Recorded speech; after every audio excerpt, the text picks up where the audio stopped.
huge need for entertainment in the bartending industry. So what we wanted to do was create a company and create a system of training to get people into flair bartending, help them understand it, and help them create more entertainment.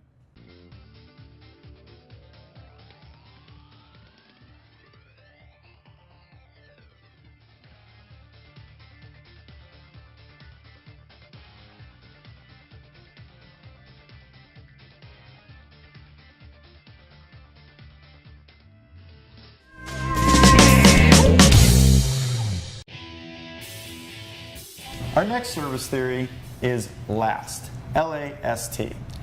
It's really an industry standard around the world.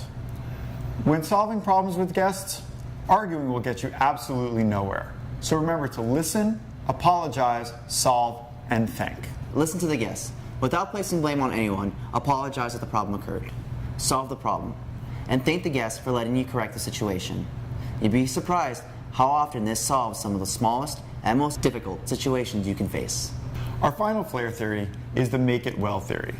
Again, not so much a theory as it is a rule of thumb. One of the biggest concerns that guests have when they're watching flair is whether or not their drink is going to be made properly in the midst of the show. This is why we stress practice before performance. When beginning your flair, practice with objects other than a bottle and pouring. And when you get to the pouring parts of your flair, ensure that they are accurate. At the end of the show, your drink must be great.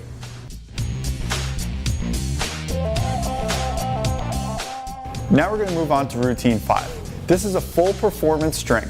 So what I'm going to do is in advance, I'm going to set up bottles with maybe 1 or 2 ounces of liquid in them because I'm going to start flipping them. So if I want to do a show for my guests, then I'm fully prepared and ready to go. We're going to do it in full speed the first time around, and then we'll take you through it step by step.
So let's start from the beginning.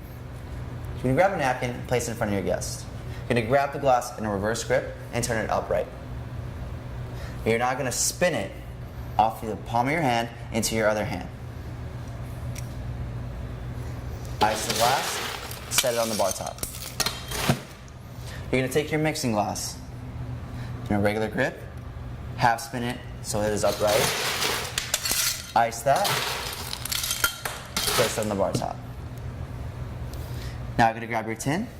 You're going to do another half spin with the tin. Flip it once over like we did before in the last routine. Now notice as well, when we're doing these flips, I'm setting a target. So I know exactly where the tin is going to go. When I turn my arm over, my hand is already there and ready to catch. From here, you hinge grip it over and you flip it up just like we did in the last routine. Remember with the flips, they're not powerhouse moves. The weight of the tin is going to carry it, so I'm really just bringing my elbow back down and allowing the tin to flip. Place the tin on the bar top. You're going to grab your bottle. You're going to pull it out of the well into your other hand. Grab it from the neck, come around, swipe down with it, and do one single flip. Just like you did with the tin, it's the same motion. Like he said, you're not doing this as a powerhouse move. Just a little bit of motion will get the bottle to flip all the way around. From here, you're going to change your grip on the bottle.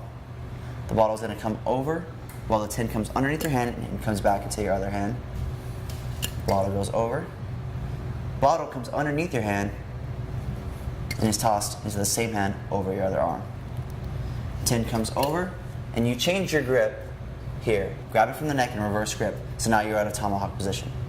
You're going to swipe down underneath the tin and change your grip on the tin. You're going to continue the circle with both the bottle and the tin until you come to a reverse pour. You're going to cut the pour down, flip the tin once so it's upright, come back around your shoulder, place the neck of the bottle in the tin. Let it roll down the back side of your arm and spin. One more time. Comes around your head, spout goes into the tin, and you roll it on the back side of your arm. And when you get to the bottom, really give it a nice little push. So it'll keep it spinning for a little bit, and it's a great look. Also with this, you don't pour as much as you think when you're spinning the bottle. The spout is pressed flush against the bottom of the tin, so you're only pouring about ½ an ounce at the most. Pour it into your mixing glass. Grab your tin, grab your second bottle, and you're going to do a 1.5 flip to a pour. You're going to turn your arm in just like you did with the straw and the tin, but you're going to let the spout of the bottle rotate a full 1.5 times. And then go straight into a pour. Turn the hand over to cut it. One more time.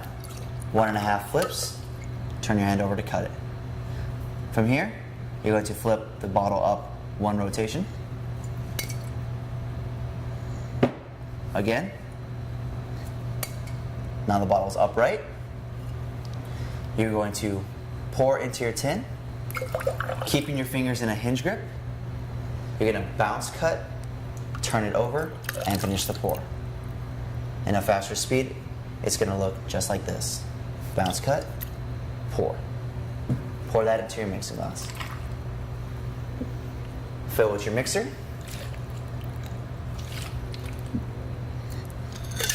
Give it a nice little shake. Straight into your glass.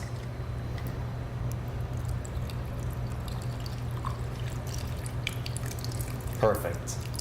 You're going to grab your tin, and for this garnish trick, it's the same as the first one. Remember, you want to come down with it. If you try to come across or forward or to the side, you always have the chance of knocking the garnish at somebody. If you come down, the only place it's going to go is to the floor. One of the things that I want to point out on the garnish, this is coming up from behind your back. When you toss it up, you want it to come right about your eye level, eye to head level. And if you find the garnish flying out, that means you've let go of it too early. If you find it coming back towards you, you've let go of it too late. So when you bring your hand up, it's just a motion with the wrist.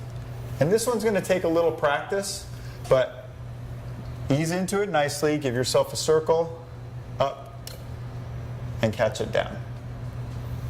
Now once you come down on it, make sure you turn the tin up so it stays in the glass.